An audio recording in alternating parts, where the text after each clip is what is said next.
Welcome to The Storyteller. Today, we bring you a timeless story, one that explores the deepest corners of the human mind.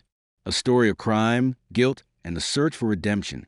This is Crime and Punishment by Fyodor Dostoevsky, retold in a way you can feel, breathe, and reflect on to understand the mind of a man who believed he could step beyond good and evil and the heavy price he paid for that belief. Find a quiet place. Close your eyes, and let this story take you to the cold, narrow streets of St. Petersburg. In the gray streets of St. Petersburg, a young man walks alone. His coat is thin, the edges torn, and his boots, cracked and wet, sink slightly in the mud of the street. His name is Rodion Romanovich Raskolnikov, a student, intelligent, sharp, and proud. But hunger has made his face pale, and loneliness has made his mind restless. Each step, he takes echoes in his mind, like a hammer, like a clock, ticking towards something dark. He thinks of the tiny room where he lives, a cramped corner under a low ceiling with yellow wallpaper and a broken chair. He thinks of the debt he cannot pay, the landlady he is avoiding, and the pain of seeing his mother and sister suffer because they send him what little they have. In this darkness, a thought begins to grow inside him, a thought that says, what if certain men have the right to commit a crime if it will help the world? He thinks of Napoleon, who killed thousands for his vision. He asks himself, am I one of those men? Am I allowed to step over the law if I bring a greater good? His hands tremble as he thinks, and his heart beats faster. There is a woman named Alyona Ivanovna, an old pawnbroker, cruel and greedy. She takes people's last belongings and gives them almost nothing in return. Raskolnikov thinks, if she were gone, her money could help so many, including me, my mother, my sister, the poor. The thought grows like a dark flower, taking root in his tired, hungry mind. He tries to push it away. But every time he sees the hungry faces around him, every time he feels the sharp pain of poverty, the thought returns, stronger, louder. Raskolnikov walks the streets in confusion. Sometimes he feels he is a coward, unable to act. Sometimes he feels he is a genius, chosen to step beyond the common man. He isolates himself from friends, from the world, and even from his own reflection. He stops going to university. He becomes a ghost in his own life. One day, he receives a letter from his mother, Pulcheria Alexandrovna. She writes about her pride in him, about her hope that he will become a great man, about how she and his sister, Dunya, are sacrificing everything for him. She writes that Dunya is considering marriage to a wealthy, unpleasant man, Luzin, to help support Rodion. As he reads, his hands tremble. He feels the weight of their sacrifice and a deep anger toward the world that forces him to make such choices. The thought returns again. If I could get money, everything would change. One night, Raskolnikov dreams of his childhood. He sees himself as a small boy walking with his father. They come across a group of drunk men, beating an old mare with a whip, forcing it to pull a heavy cart. The horse is weak, bleeding, crying out. The men laugh, beat it harder, until the horse collapses, dead. The boy in the dream cries and tries to stop them, but no one listens. Raskolnikov wakes up, sweating, tears in his eyes. He feels the pain of helplessness, but also a rage, a desire to destroy the cruelty of the world. The thought, the plan, the dark whisper in his mind becomes a decision. I will kill the pawnbroker. He tells himself it is for the greater good. He tells himself it is a test, to see if he is strong enough. He tells himself it will free him and many others. But in the quiet moments, he feels fear and a deep sickness in his soul. On a hot July evening, Raskolnikov prepares. He hides an axe under his coat. He walks through the streets, dizzy, trembling, sweating. He climbs the stairs to Alyona Ivanovna's apartment.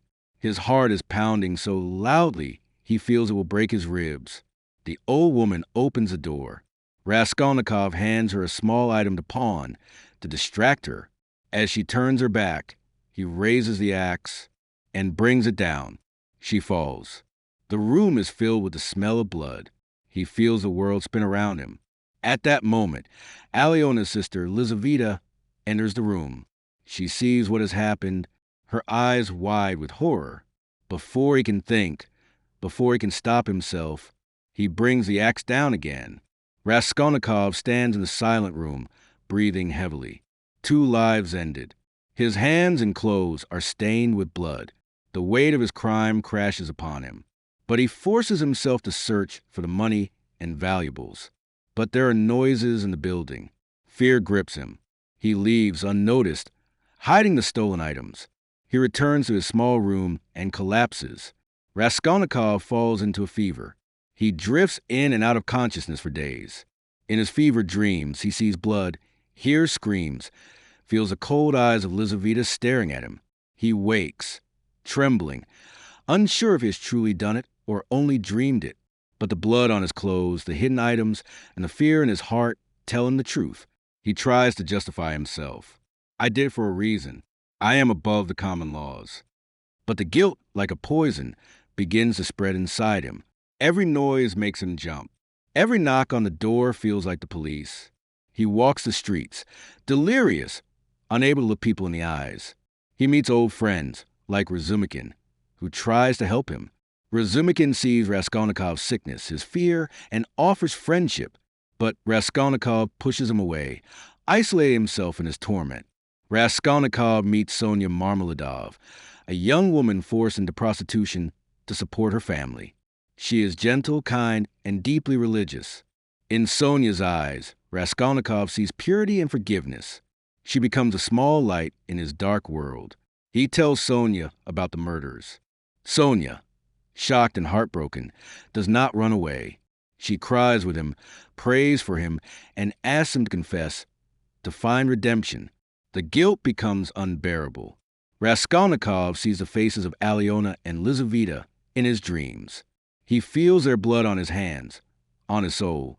He begins to understand that he is not above the law, that his theory of extraordinary men was a lie. He is human, and he is broken. Sonia walks with him to the police station, tears in his eyes, his voice shaking. Raskolnikov confesses, I killed her. The burden lifts slightly from his shoulders, but the road to redemption has only begun. Raskolnikov is sentenced to Siberia. Sonia follows him, working and living near the prison, visiting him, supporting him. At first, Raskolnikov feels nothing. He feels empty dead inside. But slowly, through Sonia's kindness and love, and through the suffering he endures, his heart begins to awaken. He reads the Bible she gives him. He weeps. He feels the beginning of repentance. In the cold fields of Siberia, a man who once believed he was above all others learns the power of love, forgiveness, and human connection. Crime brought him suffering. Punishment brought him pain. But repentance brought him hope. This is the story of Raskolnikov, and the journey from pride to humility, from sin to redemption. Raskolnikov sits in his small, suffocating room. The walls feel closer each day, the air heavier, pressing against his lungs. He stares at the ceiling for hours, unable to sleep, unable to rest. Every sound outside, a cart rolling on the cobblestones, a child crying in the street, a knock on a neighbor's door, all feel like footsteps of fate, coming closer, coming for him. Raskolnikov tries to wash the blood from his mind, just as he washed it from his hands and clothes. But it is still there, under his nails, in the creases of his skin, in the silence of the night. Every time he closes his eyes, he sees Lizaveta's wide, terrified eyes, the moment before the axe fell. He remembers Alyona's scream, the fear, the horror, the cold finality of death. He tells himself, I did it for a reason. It was necessary. But in the darkness, alone with his thoughts, the voices whisper, murderer, coward, you are not extraordinary. You are just a killer. He stops seeing people. He hides when his friend Razumikin comes to visit. Razumikin, a loyal, kind friend, worries for him, bringing bread and tea, talking with gentle humor, trying to pull Raskolnikov back to life. But Raskolnikov feels unworthy of kindness. The kindness feels like a fire against his skin, reminding him of what he has become. One day, Porfiry Petrovich, the intelligent and calm investigator, calls Raskolnikov for a conversation. Porfiry speaks softly, almost kindly, about the murder of the pawnbroker. He mentions theories about how some men believe themselves above moral law. Raskolnikov's heart pounds with every word. He tries to stay calm, but the sweat on his back betrays him. Porfiry's eyes are sharp, like they can see through the walls Raskolnikov has built in his mind. Porfiry smiles, almost sadly. Sometimes the criminal wants to confess. He wants to unburden his soul. Raskolnikov's throat tightens, but he says nothing. Meanwhile, Raskolnikov's sister, Dunya, struggles with her own battles. A man named Luzin, wealthy but arrogant, wants to marry her. He believes by marrying Dunya, he is doing a favor to the poor family. Dunya sees the truth in Luzin's eyes. He wants power, control, pride. She refuses to be bought, refuses to sacrifice her freedom. In the midst of her troubles, Dunya finds strength. She tells her brother, Radayon, we will survive, even in poverty, but we will not sell ourselves. Her words, strong and clear, echo in Raskolnikov's mind. In Dunya, he sees the courage he has lost. Raskolnikov seeks out Sonia, the quiet, gentle soul who lives in the shadows of the city. She works to support her family, giving up her dignity to protect those she loves. Yet, she holds on to her faith, reading the Bible in the candlelight, praying softly in the dark nights. Raskolnikov sits in her small room, watching her read, her lips moving silently. The room is warm, despite the cold world outside. He feels a strange peace near her, a moment of quiet in the storm of his guilt.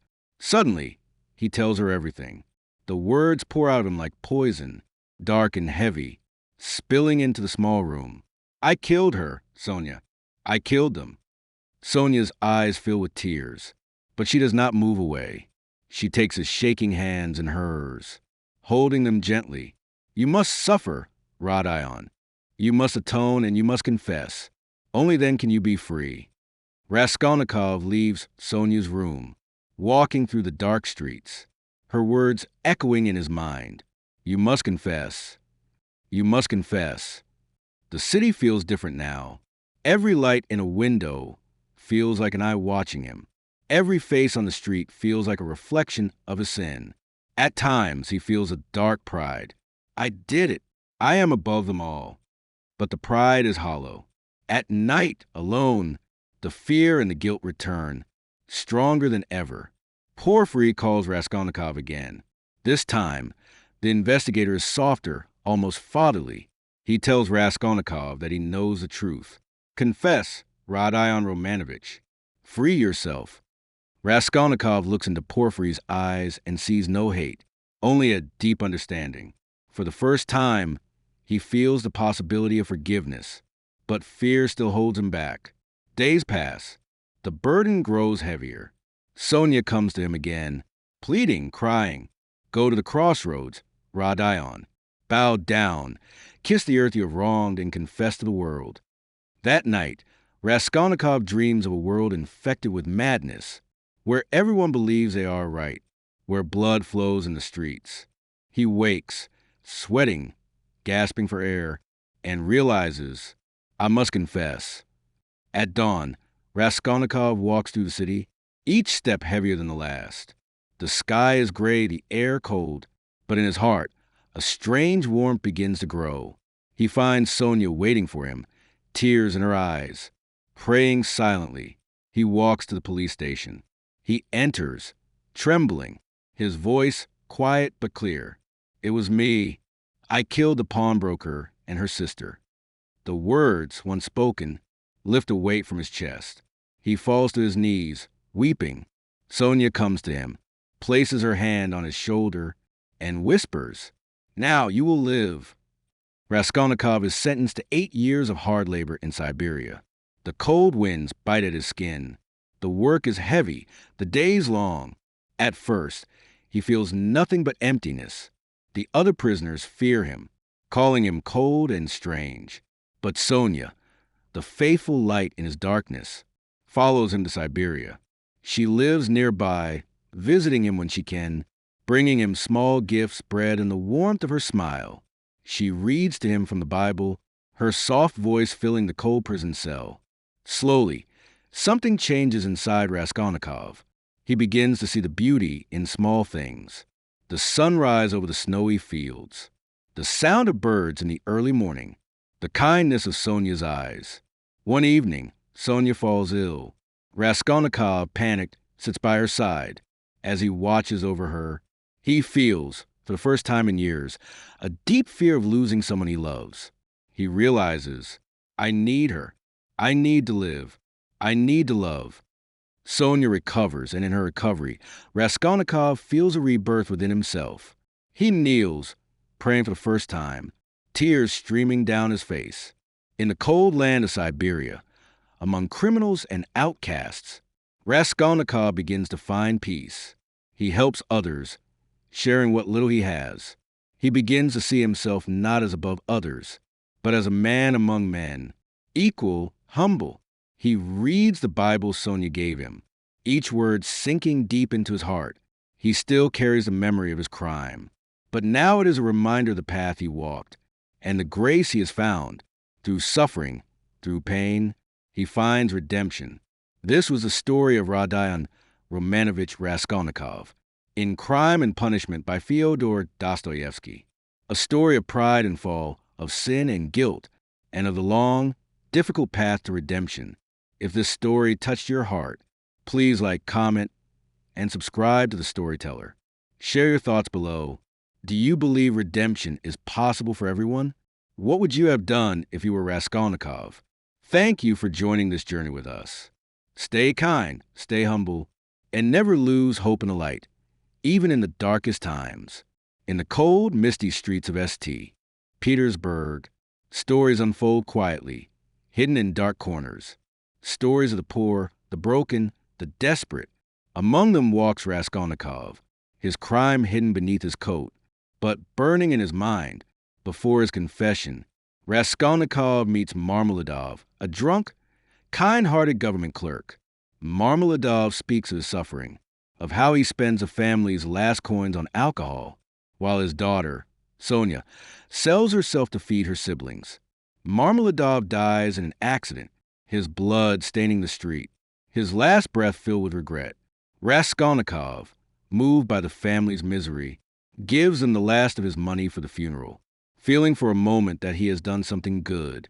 Before leaving for Siberia, Sonia gives Raskolnikov a small wooden cross. Wear this, Rodion. One day, it will help you find peace. He holds it, feeling its rough edges, but his pride makes him refuse to wear it. Yet in that small cross, Sonia places her faith, her hope, and her quiet prayer for him. Another shadow in this story is Arkady Ivanovich Svidrigailov, a wealthy, pleasure-seeking man, drawn to Dunya, Raskolnikov's sister. Svidrigailov is a man without moral barriers, who believes he can buy love and forgiveness with money. He offers Dunya a comfortable life in exchange for her love, but Dunya, strong and fearless, refuses him. Svidrigailov sees in her rejection a reflection of his own emptiness. Despite his wealth, he feels alone, unloved, unworthy of redemption. One cold morning, as the rain falls over St. Petersburg, Svidrigailov, unable to escape his demons, takes his own life in a lonely courtyard. His death is a reminder to Raskolnikov that money and freedom without moral purpose bring only destruction. In Siberia, Raskolnikov's punishment is harsh. The cold bites into his bones. His hands crack from labor. His body weakens under the weight of the chains. Other prisoners fear him, calling him distant, cold, and strange. They whisper, he killed, but he feels nothing. But deep inside, Raskolnikov feels everything. At night, he dreams of Alyona and Lizaveta, their faces, their screams, the red of their blood. He sees himself in a dark place, surrounded by people who shout and weep, all reaching out for help, but he cannot move to help them. Through the darkness, Sonia remains his light. She lives in a small hut near the prison, visiting him when she can, bringing bread, medicine, and quiet prayers. She sits with him in silence, her presence calming, her faith unwavering. She reads from the Bible, her voice soft, speaking of forgiveness, mercy, and love. At first, Raskolnikov resists her kindness. I am unworthy, Sonia. Leave me.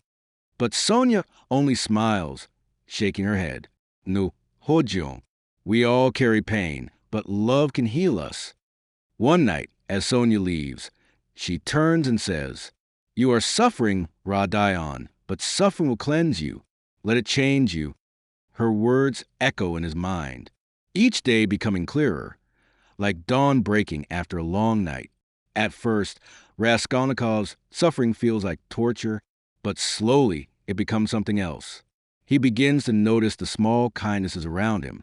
A prisoner sharing a piece of bread, the warmth of the sun on a cold morning, the laughter of children playing beyond the prison fence. One day, a fellow prisoner falls ill, and Raskolnikov, without thinking, helps him. He feels a strange warmth in his chest, a small light, a feeling he had forgotten. He begins to wear the small cross Sonia gave him, feeling its weight not as a burden, but as a reminder of his journey. Spring arrives in Siberia. The snow melts, the river flows again, and tiny flowers bloom among the rocks. Raskolnikov, standing by the river, feels the wind on his face.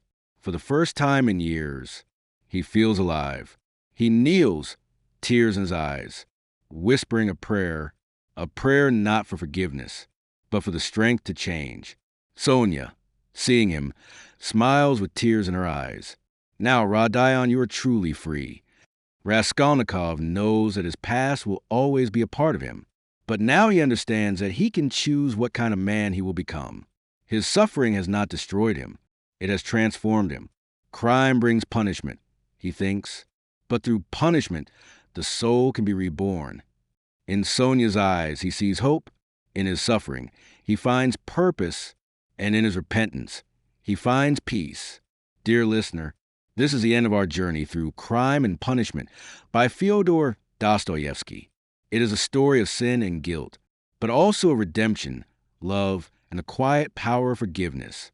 We hope this story touched your heart and helped you reflect on the choices we make, the burdens we carry, and the light we can find even in the darkest moments. And so, dear listener, this is where our journey with Crime and Punishment comes to a close. We have walked through the narrow, cold streets of St. Petersburg, felt the weight of guilt on Raskolnikov's shoulders, and witnessed a painful road toward redemption. This is not just a story of a crime, but a story about the human heart, about suffering, repentance, and the quiet, patient power of love. It reminds us that no matter how far we fall, there's always a chance to rise again, to seek forgiveness, to choose a new path. If this story touched your heart, please take a moment to like this video so that more souls can discover these timeless stories. If you wish to hear more stories like this, subscribe to The Storyteller, and let's continue exploring the world's greatest stories together. Tell us in the comments, what did you feel during this story? Do you believe every soul can find redemption? We read every comment, and your thoughts help keep this channel alive. Thank you for spending your precious time with us. Until next time, stay kind, stay humble, and keep the light of hope alive, even in the darkest moments. You have been listening to The Storyteller. Take care, and see you in the next story.